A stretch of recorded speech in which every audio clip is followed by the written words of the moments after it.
Welcome again to another podcast by CheapWineFinder.com. I'm Domain Dave, and today we have a charity wine with a pretty good story. And what we have here today is the Colby Red. This happens to be vintage 2017, though the 2021 vintage is out, and I just happened to have picked up the 2017 almost by mistake, but it's a charity wine, so every bottle you buy actually goes to a good cause, but we'll get into that in a second here. And here's who made it. There's a man named Daryl Groom. He used to be the winemaker for Penfolds. He made the Grange, which is probably the number one wine out of Australia. Just go online and Google Penfolds the Grange and look how many hundreds of dollars, like people who have cellared these wines, and you can buy them for $1,000, $700. This is seriously good wines. Plus, he was winemaker at some really cheap winemakers, some really big estates. This is a guy who makes big time wine. Now, Penfolds also makes kind of reasonably priced wines, but back when he was doing that. But so that's who Daryl Groom is. And so who is Colby? Colby's Daryl's son, and he had congenital heart disease. And had to have 2 open heart surgeries before he was 10. And the first time didn't work, second time did. And when he was 12, he went to his dad and says, "Is there anything we can do so that nobody has to go through what I had to go through?" And they came up with the Colby Red. And the Cheap Wine Finder, we did the first 2010 vintage was the first wine we did, and I just checked out my old 12-year-old review, and they said they were hoping to make $100,000, and once they hit that, which they did right away, they're going for $250,000. And actually right now they're at $1.7 million they've made for various heart diseases, associations, charities. And Colby's doing fine.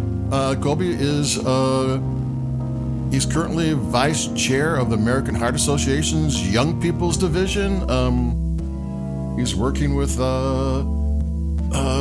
House of Representatives trying to get money for different charities for heart diseases, and I think he's going to be a lawyer. So all's well that ends well. And he also, I know the Grooms, Daryl and Colby, they speak at various functions because they're giving a lot of money to people, and they're trying to get more money going too. So this is a wine that has heart in a way. Or at least Colby has heart. The wine is just good. It is a blend. It's a Cabernet Sauvignon, Merlot, Zinfandel, Petit Syrah. Am I skipping something? I think I might have been skipping something there, but it's just a classic blend. It's all California. It's not Australian. Even though Daryl Groom made, well, he's been both in California and Australia. I'm gonna take a sip.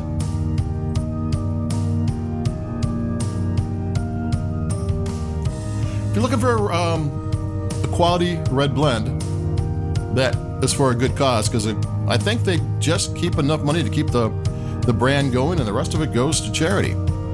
So so that's not a bad, if you want to feel good about yourself. And plus, all's well that ends well. The Groom family's doing well,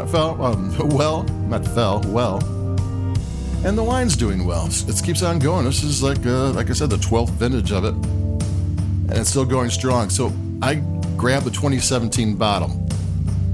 Most drinking now red wines will probably last 5 to 7 years if you handle them well, you sell them well. And I got it from a reputable wine establishment. I didn't look at the vintage. I very rarely do, because for the cheap wine rate, it's always new wines. You don't really get old ones that often. So it's something I don't look at that often. I should, maybe now I will for a while until I forget to do it again. And the difference between the 2021 vintage is the newest one, same blend, everything's going as well. That one's going to jump out of your glass. I mean, it's new. They made it last year, and the flavors and aromas are going to be right there. A wine that's been sleeping for the last 5 years takes a while to wake up.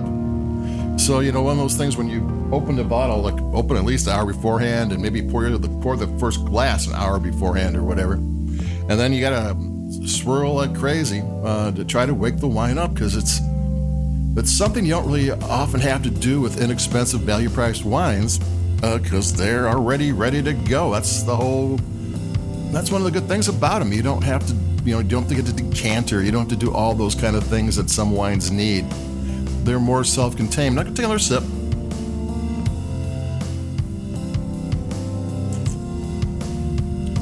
Yeah, so there you go. So if you happen to see an older vintage, well, grab it anyway, because it's going to charity. And you're going to get a little taste of what a vintage wine tastes. 5 years isn't a lot for most wines, but it is for a value-priced wine.